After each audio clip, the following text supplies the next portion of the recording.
குஜராத்தினுடைய தலைநகரான அகமதாபாத்ல லண்டன் நோக்கி புறப்பட்ட ஏர் இந்தியா விமானம் விபத்துக்குள்ளானது. இந்த சம்பவம் நாடு முழுவதும் பெரும் அதிர்ச்சியை ஏற்படுத்தி இருக்குது.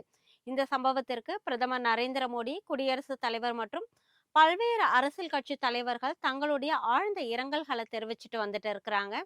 அந்த வகையில குடியரசுத் தலைவர் திரௌபதி முர்மு வெளியிட்டிருக்கும் இரங்கல் செய்தியில், இது மனதை உடைக்கும் பேரழிவு என்றும் தாங்க முடியாத துயரத்தை தருவதாகவும் இருப்பதாக குறிப்பிட்டிருக்கிறாங்க.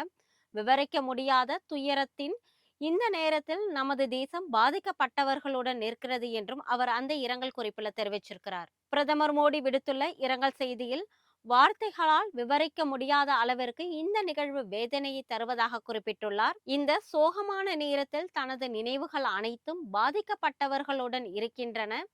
பாதிக்கப்பட்டவர்களுக்கு உதவி வரும் அமைச்சர்கள், அதிகாரிகளுடன் தொடர்பில் இருக்கிறேன் என தன்னுடைய சமூக வலைதளத்தில் பதிவிட்டுள்ளார்.